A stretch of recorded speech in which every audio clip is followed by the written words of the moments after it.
Olá, bem-vindo ao podcast Cardio Papers. Hoje a gente está aqui numa edição excepcional, é o nosso aquecimento para imersão em emergências cardiológicas do Cardio Papers. Se você não sabe que evento é esse ainda, fica tranquilo, eu vou te explicar. É um evento que vai acontecer totalmente online e gratuito entre os dias 18 e 23 de outubro. Se você não está inscrito ainda, não perde a oportunidade. A gente vai discutir vários temas massa nessa imersão. O objetivo é o quê? A gente abordar aí boa parte das principais emergências cardiológicas para você conseguir abordar, diagnosticar e tratar essas emergências cardiológicas sem medo. Na primeira aula, a gente vai discutir como usar drogas vasoativas, né, com segurança, o que você precisa saber para manejar as principais drogas vasoativas, assunto que a gente vai estar comentando também aqui em parte hoje no podcast. Na segunda aula, a gente vai comentar sobre investigação de dor torácica no pronto-socorro. Chegou ali um paciente com dor torácica no pronto-socorro, qual o fluxograma que eu sigo, que exames eu tenho que pedir, cuidado para não pedir exame de mais ou de menos, enfim. Terceira aula, a gente vai discutir sobre 7 erros que você comete ao interpretar uma troponina cardíaca. Você deve cometer vários desses. E na última aula, a quarta aula, a gente vai discutir vários casos clínicos, vai ser massa. Então, se você não está inscrito ainda, se você está vendo aqui o vídeo pelo YouTube, na descrição do vídeo aqui você tem um link para se inscrever, mais uma vez é gratuito. Se você está escutando esse podcast por alguma plataforma de podcast, tipo Spotify, Deezer, etc., clica aí na descrição do episódio que você também vai encontrar o link para se inscrever gratuitamente. Eduardo, mas o que é que a gente vai discutir hoje? Hoje a gente vai discutir como perder o medo de usar drogas vasoativas. Então, antes da gente começar mesmo a teoria, qual o benefício, né? O que é que você vai ganhar de ver esse episódio? A gente vai abordar justamente por que as pessoas têm medo de usar as drogas vasoativas e a gente vai matar ali várias dúvidas que você tem do ponto de vista racional mesmo, explicando o motivo de que você deve usar tal droga de tal jeito, por que motivo e não só no decoreba, né? Então, mais uma vez, por que as pessoas têm medo de usar drogas vasoativas? Muitas vezes a pessoa está ali recém-formado, enfim, nos primeiros plantões e fica com medo de usar drogas vasoativas. Primeiro, né? Isso aí, acho que todo mundo que frequentou a faculdade de medicina sabe. Eu sou um dos exemplos disso. Quando eu me formei, até tinha dado muito plantão de emergência, muito plantão de TI. E as drogas mais simples, noradrenalina, etc., né? Principalmente as que tem o objetivo de levar a pressão para cima ou para baixo, não tem tanto mistério porque você está ali com um parâmetro muito claro. O paciente está com um pico hipertensivo, eu quero trazer aquela pressão mais para baixo, vai acompanhando ali, é uma coisa mais palpável. Mas principalmente quando a gente entra na parte de inotrópico, as dúvidas são muito frequentes. Que dose eu começo? Como é que eu sei se deu certo? Como é que eu sei que tá errado, que não tá bom demais, que eu tenho que aumentar a dose? Aí começam as dúvidas, a gente vai abordar isso aqui hoje. Então é muito comum ter esse medo e mais uma vez, como eu já disse, né? Se você tá usando droga vasoativa pro seu paciente, o paciente provavelmente tá numa situação de emergência, né? Médica, quer seja emergência cardiológica, emergência clínica, enfim. E você sabe que se você não tiver segurança, isso aí pode lhe paralisar, isso pode trazer consequências graves para o seu paciente. O que acontece no meu caso, especificamente, quando é que eu fiquei tranquilo de usar, por exemplo, a dobutamina? Demorou ali 3, 4 anos depois de formado, eu fui adquirir tranquilidade de usar uma dobutamina da vida na residência de carro, depois de usar em vários pacientes e tal, né? Eduardo, quer dizer então que eu vou ter que esperar aí não sei quantos anos para aprender uma droga vasoativa, que nem aconteceu com você? Não, tem formas de você encurtar esse caminho. Você pode dizer, não, só vou aprender a usar droga vasoativa ali do lado do paciente, na beira do leito. Sem dúvida, né? A gente sempre fala, medicina é uma ciência eminentemente prática. O melhor professor é o paciente, o melhor professor é a beira do leito. Mas tem muito conceito que você dá para aprender aqui, por exemplo, no podcast. Por quê? Grande parte das coisas que eu aprendi sobre o uso da dobutamina, sim, foram na beira do leito, mas vários avanços que eu tive era aquele negócio, era um chefe que chegava e falava, o macete para você titular a dose da dobutamina é esse daqui. Aí acendia aquela luz, opa, faz sentido. E aí você começava a usar aquilo na prática, bateu. Ou, né, encaixou a informação. Ou então, como é que eu faço para desmamar a dobutamina? Aí você ia ali meio na noção, não sei tão bem e tal. Mais uma vez, chegava um R+, um chefe falava, o macete é esse. Eu vou falar alguns deles ali daqui a pouco. Você, opa, faz sentido. Vamos testar na prática. Encaixou. Então, essa objeção de que, eu só vou conseguir aprender isso ali na beira do leito. Não, você consegue aprender muita coisa aqui na teoria e depois você vai aplicar na prática, obviamente. A mesma coisa, você pode dizer, não, Eduardo, mas vê, eu sou estudante de medicina, ou eu sou médico generalista, quem precisa dominar a droga vasoativa, né? É mais o cardiologista, mais o intensivista, né? Que tá vendo isso todo dia. Veja, de fato, né? A gente da cardio, né? a gente trabalha em UTI, a gente vai ver muito mais isso do que uma pessoa que está trabalhando num pronto-socorro de forma geral, que a maioria dos pacientes, né, obviamente não vão estar usando drogas vasoativas. Mas veja, do outro lado, muitas vezes o momento que a droga vasoativa mais vai fazer diferença na evolução do paciente é justamente naquele momento inicial que ele chega ali na sala de emergência, totalmente descompensado, e que aquela compensação inicial pode fazer uma diferença gigantesca. E muitas vezes quem vai fazer isso não vai ser o cardiologista, não vai ser o intensivista, vai ser o médico generalista, vai ser o médico recém-formado. Então, essa história de que só quem trabalha em UTI ou quem é cardiologista tem que dominar a droga vasoativa, definitivamente não. Você também tem que dominar isso. Então, a gente vai mostrar aqui hoje ao longo do podcast, né? Várias dicas importantes. A gente jogou lá um stories. Eu coloquei esses stories no Instagram de, me diz aí, o que é que você quer saber de droga vasoativa? Foram trocentas perguntas, eu separei aqui algumas pra gente tirar aqui hoje. Mais uma vez, a gente não vai exaurir o tema hoje. A gente vai aprofundar muito mais na primeira aula, lá da imersão em emergências cardiológicas. Mais uma vez, se você não está inscrito, se inscreve, que vai ser um evento top e gratuito, né? No tempo que você não está lá com a gente, prestigiando o evento e aprendendo muita coisa boa, vai ter e-book gratuito, várias outras coisas. Mas o que a gente vai falar aqui, e o que a gente vai falar também na aula da imersão de emergência cardiológica é o jeito certo de você aprender droga vasoativa. Existe o jeito errado. O que é que muita gente faz para tentar aprender droga vasoativa? Começa a decorar coisa, né? Noradrenalina, a diluição é tal, eu começo com tal dose e pronto. E deu certo assim. Dobutamina, diluo assim, eu começo mais ou menos nessa situação. Tá? Fica tudo meio decorado e a pessoa não entende exatamente por que está fazendo aquilo, fica tudo meio mecânico e aí termina esquecendo. O jeito certo, na opinião da gente, qual é? É você entender a fisiopatologia, o mecanismo de ação, por que você está fazendo aquela medicação, com que objetivo, qual o alvo que você quer chegar com aquela medicação, e aí se não chegou no alvo, você vai ter que aumentar a dose de infusão, se passou do alvo, talvez tenha que diminuir, e assim por diante. Então, é isso que a gente vai abordar hoje. E aí, como eu disse, separei aqui várias dúvidas que o pessoal mandou, né? Vou citar o nome aqui das pessoas que mandaram pelo Stories, e a gente vai esclarecendo para você, dúvida por dúvida. Primeira dúvida, faz sentido usar nitroglicerina e nitroprussiato no mesmo paciente? Isso aqui foi dúvida da nossa aluna Claudina, né, que é membro cativa aqui do Cardio Papers, toda a live está aqui com a gente. Claudina perguntou, né, adoraria escutar uma explicação sobre a lógica por trás de usar nitroglicerina e nitroprussiato no mesmo paciente. Então vamos lá, ótima pergunta, Claudina. Vamos fazer uma revisão mais geral, né? Se a gente fosse dividir as drogas vasoativas ali, a gente teria 3 grandes grupos, digamos, né? Medicações que você vai usar para subir a pressão, né? São os vasoconstritores, tipo noradrenalina. Medicações que você vai usar para baixar a pressão, são os vasodilatadores, como o nitroprussiato e a nitroglicerina. Vamos entrar em detalhes daqui a pouquinho. E um terceiro grupo, que seriam as medicações para aumentar o inotropismo, a contratilidade, né, do músculo cardíaco. Um exemplo clássico, a dobutamina. Nessa primeira dúvida, vamos focar então nos vasodilatadores. Então, um paciente que chega lá com uma emergência hipertensiva, por exemplo, um edema agudo hipertensivo, um infarto agudo do miocárdio com pressão elevada e tal. Isso é uma emergência hipertensiva. Esses pacientes, normalmente, eles vão precisar de medicações para baixar agudamente aquela pressão e você quer medicações que atuem rapidamente. Então, você vai usar medicações venosas, não vai usar medicação via oral nesses casos. Dentro das medicações venosas, as duas que a gente usa mais são a nitroglicerina e o nitroprussiato de sódio. A dúvida aqui de Claudina é o seguinte, faz sentido a gente usar as duas juntas? E aí, antes disso, vamos pegar uma parte mais básica. Como é que é o mecanismo de ação dessas medicações, né? Em suma, ambos são vasodilatadores e por fazer uma vasodilatação, né, ou venosa e ou arterial, podem reduzir a pressão, mas eles têm diferenças relevantes. Por quê? A nitroglicerina, por um lado, ela é um vasodilatador predominantemente venoso. Então, ela dilata, né, as veias. Com isso, ela diminui, as veias conseguem comportar um volume maior de sangue, diminui a quantidade de sangue que está voltando para o coração, diminui pré-carga. Né? Com isso, pode aliviar a congestão pulmonar, por exemplo, no paciente coronariano, descompensado e tal. Além de ter um componente vasodilatador coronariano também. Por isso, a gente usa muito na coronariopatia aguda.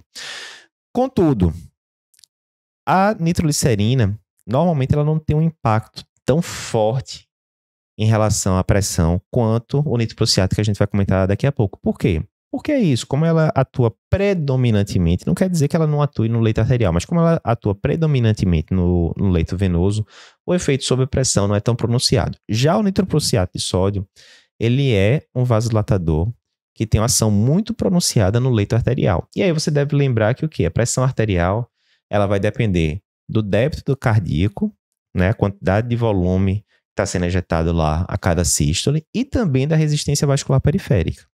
Na hora que, depende de artéria basicamente, né, na hora que o nitroprussiato faz essa vasodilatação arterial, a resistência vascular periférica cai, né, de forma relevante, e com isso a pressão também. Então, resumindo, se você está com 2 pacientes com pressão lá em cima, 200 por 120, você faz a diluição padrão da nitroglicerina, diluição padrão do nitroprussiato, a gente vai comentar isso direitinho lá na imersão, né? Aqui eu não vou entrar em tantos detalhes não, mas você faz a diluição padrão dos dois e você começa 5 ml hora do nitroprussiato, 5 ml hora da nitroglicerina, em 2 pacientes idênticos, a tendência é que a pressão caia muito mais rapidamente no paciente que você ligou nitroprussiato do que no paciente que você usou nitroglicerina. E isso é importante porque toda droga vasoativa, quando você começa, é muito importante que você esteja do lado do paciente, acompanhando as repercussões, porque o início de efeito é praticamente imediato e muitas vezes as repercussões podem ser, né, abruptas. Exemplo, o nitroprussiato em relação à pressão, a pressão pode cair muito rápido, isso pode ter efeitos deletérios, né? Então você tem que ficar ali do lado do paciente. Mas isso é particularmente mais importante com o nitroprussiato. Beleza. Dito isso, quando é que eu vou escolher entre nitroprussiato? Quando é que eu vou escolher nitroglicerina para baixar a pressão no paciente com uma emergência hipertensiva? E assim, uma regra geral muito boa é, para a maioria das emergências hipertensivas, né? Paciente que está com AVCI, que está com a pressão lá em cima, 230, 240 de sistólica, ou um paciente que está com encefalopatia hipertensiva, ou o paciente que está com dissecção aguda de aorta que você já beta-bloqueou, ou um paciente que está com edema agudo hipertensivo, na maioria dos casos, você vai usar nitroprussiato. Por quê? Porque ele tem esse efeito mais pronunciado sobre a pressão arterial. Então, você consegue baixar a pressão com mais veemência, digamos, do que com a nitroglicerina. Tem uma situação que é clássica, onde você deve preferir o uso da nitroglicerina, que é no paciente coronariano agudo. Então, o paciente está lá com infarto com supra, infarto sem supra, angina instável que seja, está com pressão alta, é uma emergência hipertensiva, né? 190 de sistólico que seja, você tem que diminuir a pressão agudamente com o uso de medicação venosa. A nitroglicerina, nesses casos, termina sendo priorizada. Por quê? Teoricamente, isso aí é bem teórico, experimentos mais antigos, mas o nitroprussiato poderia causar um efeito Robin Hood ao contrário, que a gente diz. Resumindo, ele pode vasodilatar mais as artérias que estão saudáveis, né? E com isso ele pode roubar fluxo, por exemplo, de uma coronária que está ou totalmente obstruída, no caso do infarto com supra, ou semi-obstruída, no caso de uma síndrome sem supra, por exemplo. E aí pode até piorar a isquemia que está acontecendo naquele local.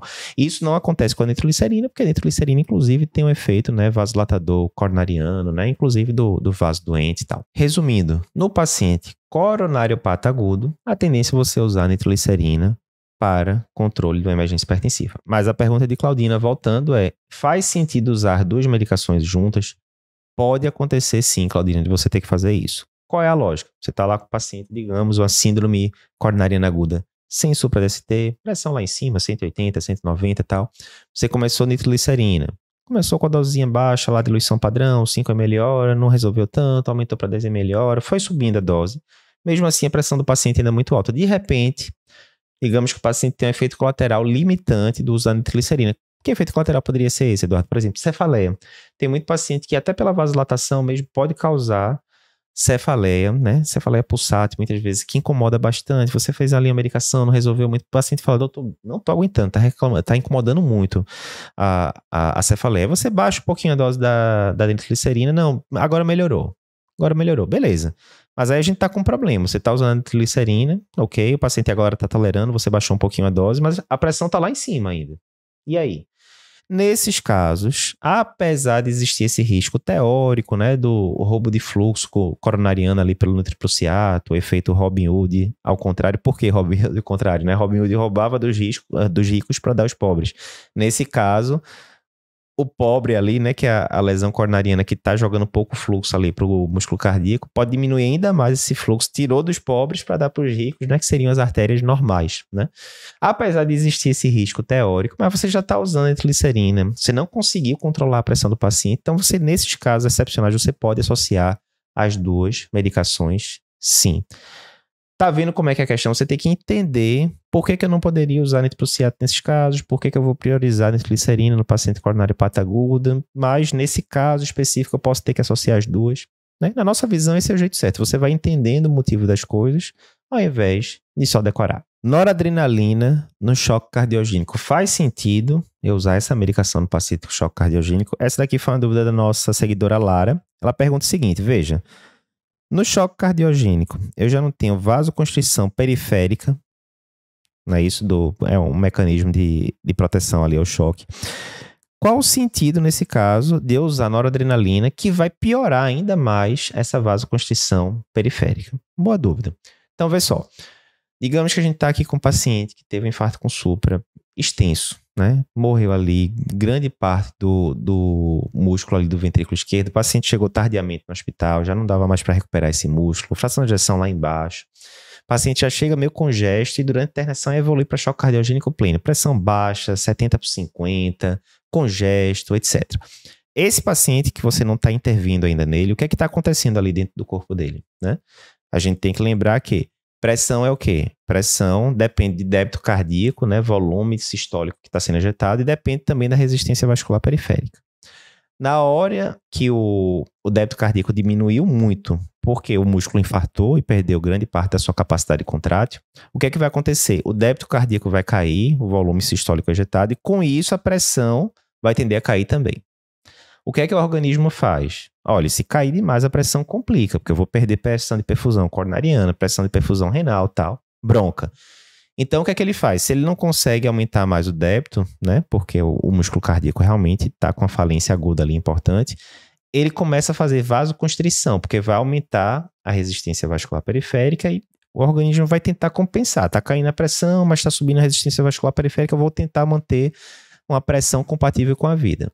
Contudo, isso é bronca porque começa ali o ciclo vicioso do choque cardiogênico. Porque na hora que aumenta essa vasoconstrição, né, essa resistência vascular periférica, adivinha o que acontece com o coração? Ele se complica ainda mais, porque ele está com a força contrátil ruim e agora ele tem que vencer uma resistência vascular periférica, uma pós-carga aumentada. E isso piora ainda mais o desempenho cardíaco, com isso diminui ainda mais o débito cardíaco, com isso aumenta ainda mais a vasoconstrição periférica na tentativa do organismo aumentar a pressão do paciente, e aí começa aquela espiral da morte do choque cardiogênico. Beleza. Você chegou lá então com um paciente que está com a pressão, exemplo, 70/50, 60/40, em franco choque cardiogênico. Franco choque cardiogênico. Nesses casos, você não vai fazer volume para o paciente, concordo? O paciente já está, digamos, vou exagerar ainda mais, está em edema agudo de pulmão, pressão baixa, choque cardiogênico ferrado. Você não vai fazer volume para esse paciente. Ok. Não posso deixar a pressão baixa também. Tenho que subir a pressão. Normalmente o que a gente vai usar aí é um vasoconstritor, sim, tipo a noradrenalina. E aí você pode dizer, mas pô, eu tô fazendo o contra, eu tô piorando ainda mais a vida desse coração, porque eu vou fazer piorar ainda mais, através da medicação agora, a vasoconstrição periférica, aumentar ainda mais a pós-carga e piorar aqui o jogo todo. Não é isso? Até é, mas veja, aqui o que você está preocupado agora é em manter o paciente vivo. Por quê? Se essa pressão do paciente vai caindo cada vez mais, como a gente disse, vai diminuir a pressão de perfusão, o paciente vai começar a ter disfunção de múltiplos órgãos, enfim. Definitivamente isso não vai ser benéfico para ele. Então o que é que você faz nesses casos? Você vai ligar o vasoconstritor, aí inotrópico, tá? A gente vai discutir isso daqui a pouco em outra dúvida, mas você vai ligar o vasoconstritor para esse paciente, por exemplo, a noradrenalina, e você vai elevar essa pressão, né, para uma pressão de perfusão minimamente razoável, né?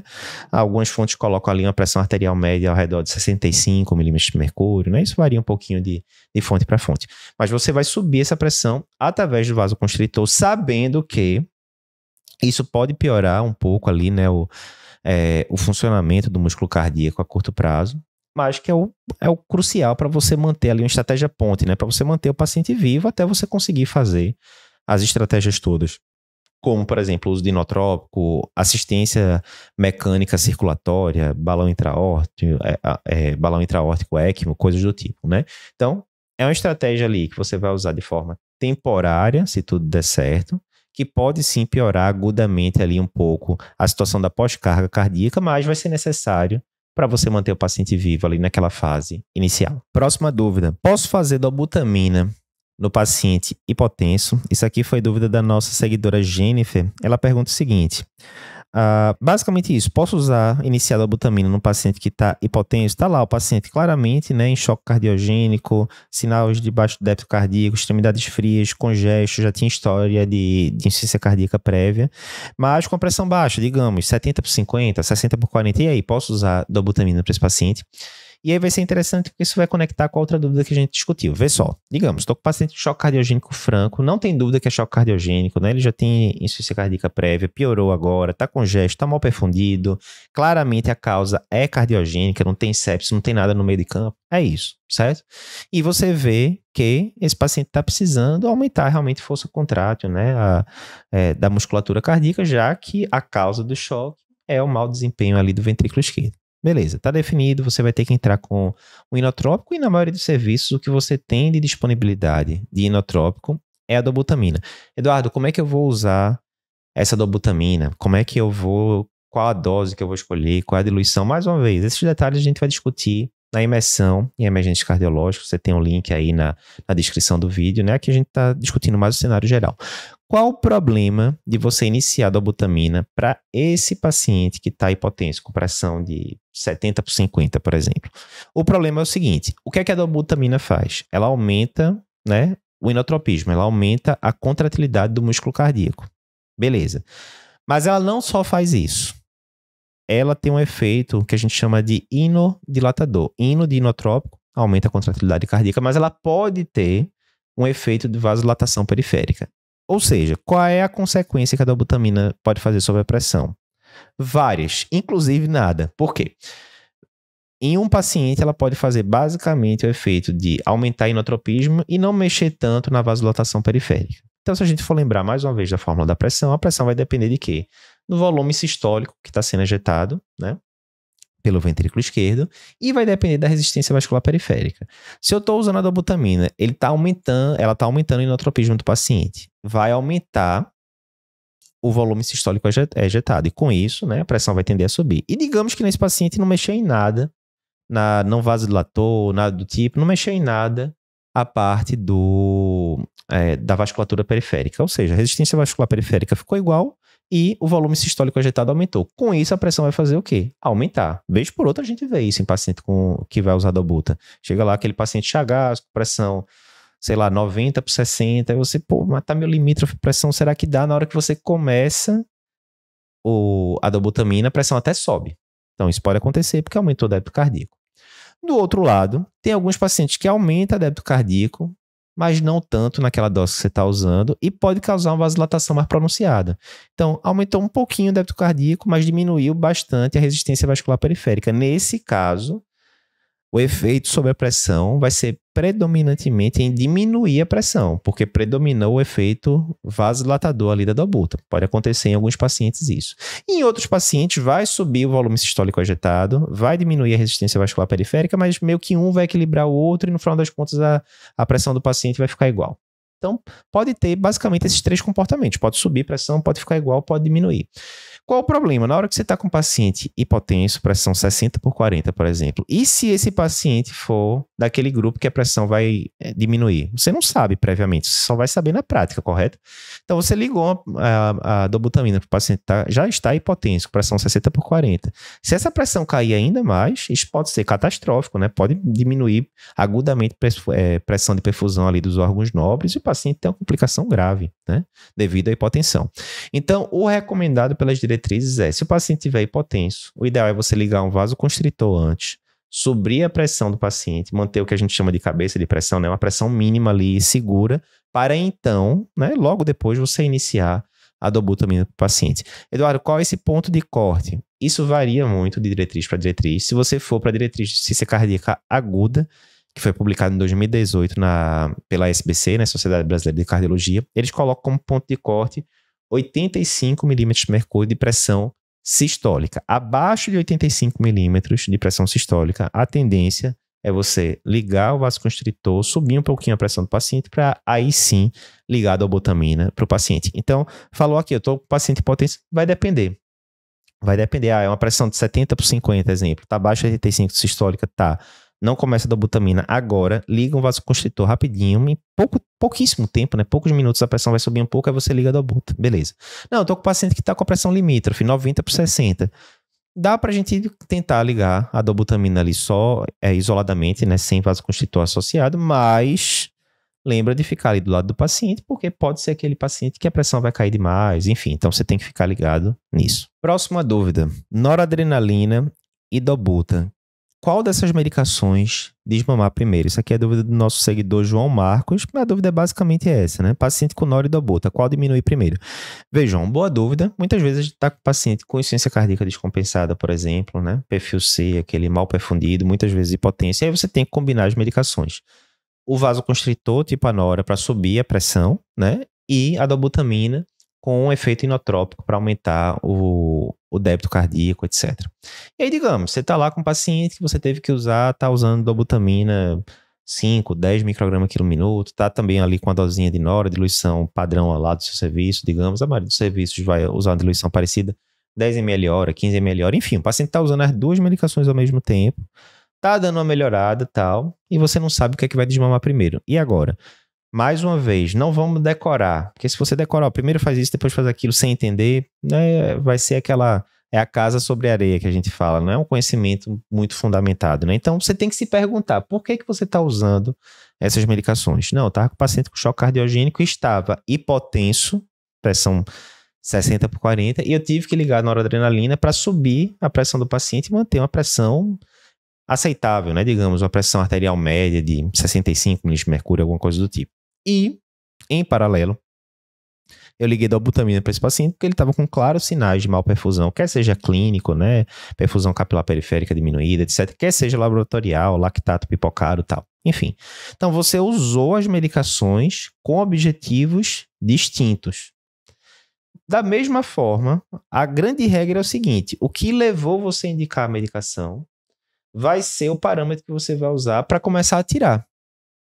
Vê só, coisa simples, né? Eu comecei a noradrenalina porque o paciente estava hipotenso. Eu comecei a dobutamina porque o paciente estava mal perfundido. Passaram-se alguns dias, 2 dias, 3 dias, né? Coisa e tal. O paciente foi estabilizando mais. E agora, digamos, o paciente melhorou os parâmetros de perfusão, mas assim, o lactato ainda está um pouquinho aumentado, né? Quando eu vou ver ali o tempo de perfusão capilar, ainda está ali meio limítrofe, né? Não está aquela brastemp, a função renal que estava ruim começou a dar uma melhorada, mas ainda está longe do normal, né? O débito urinário do paciente ainda dá uma claudicada, ou seja, os parâmetros de perfusão ainda estão meio limítrofes, digamos. Então, putz, não estou achando que é o momento ideal de mexer nessa dobutamina. Concordo, não está zerada a parte de perfusão. Não, vamos deixar a dobutamina quieta. Contudo, olha que interessante.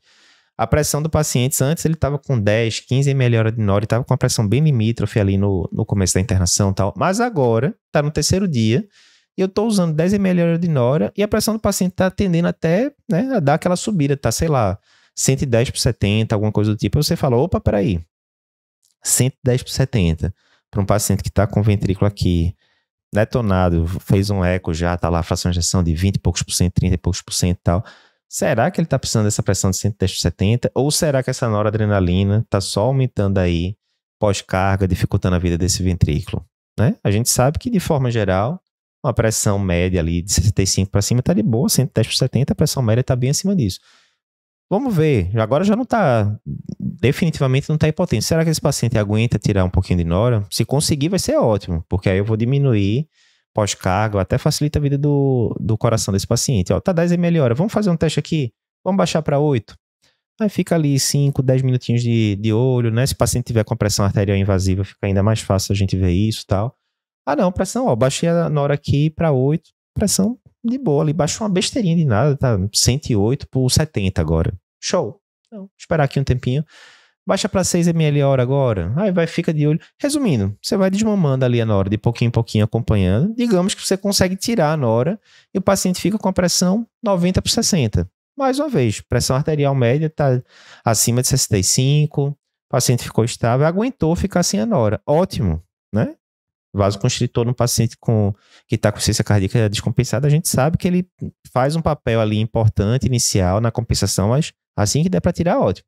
Então, nesse caso, consegui tirar a nora primeiro, mas a dobuta eu não vou mexer tanto ela ali, porque a perfusão ainda está meio limítrofe e tal.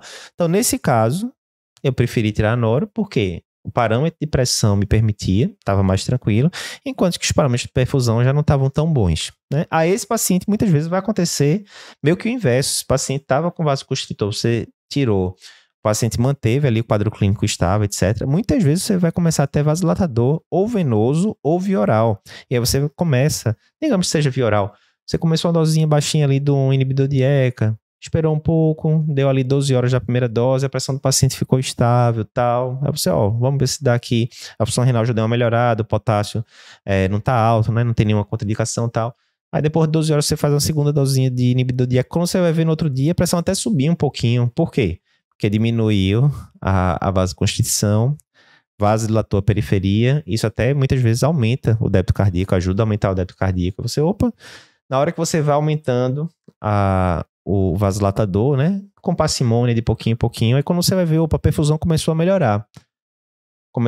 Agora, ficou tranquilo agora. O lactato normalizou, a diurese está melhorando. Eu tô acertando aqui a dose da furosemida também em paralelo e tal. Será que agora dá para começar a diminuir a dobuta um pouquinho? Não, vamos tentar, tá? 10 ml hora. Vamos baixar aqui para 8, daqui a pouco a gente repete a gás, as coisas de novo, e aí você vai vendo, né? Então assim, não tem aquela coisa escrita na pedra, eu tenho que baixar esse aqui primeiro, eu tenho que baixar aquele ali segundo, não. Você vai ter que ver o quadro clínico do paciente e principalmente prestar atenção se o motivo que levou você a usar aquela droga tá melhorando. Não, eu comecei na hora porque tava com a pressão baixa, agora a pressão não tá mais baixa, tá normal, tendendo até alta. Vamos começar a desmamar, né? Quanto antes, melhor. Então a lógica é essa. Próxima dúvida. Insuficiência cardíaca descompensada. Usar vasoconstritor ou vasodilatador? Essa aqui foi uma dúvida do nosso seguidor, Caio. E a dúvida é essa. Estou lá com o paciente com insuficiência cardíaca francamente descompensado, ali na minha frente, no pronto-socorro. O que é que eu vou escolher de droga vasoativa? Vasoconstritor ou vasodilatador? E a resposta aqui, vamos seguir a diretriz de 2018 de insuficiência cardíaca aguda, né? O que a gente vai ter que ver aqui é basicamente a pressão do paciente. Se o paciente está lá com a pressão, o ponto de corte que eles usam é acima de 85 milímetros de mercúrio, né? O paciente está com insuficiência cardíaca descompensada. A paciente tem uma cardiopatia chagásica, alcoólica, alguma coisa do tipo. Chega claramente descompensado no pronto-socorro com pressão de 110/70, né? Pressão sistólica acima de 85, 110/70, encharcado, né? Muito congesto, tal, podendo ter inclusive sinal de baixo débito, precisar de dobutamina inotrópico e tal.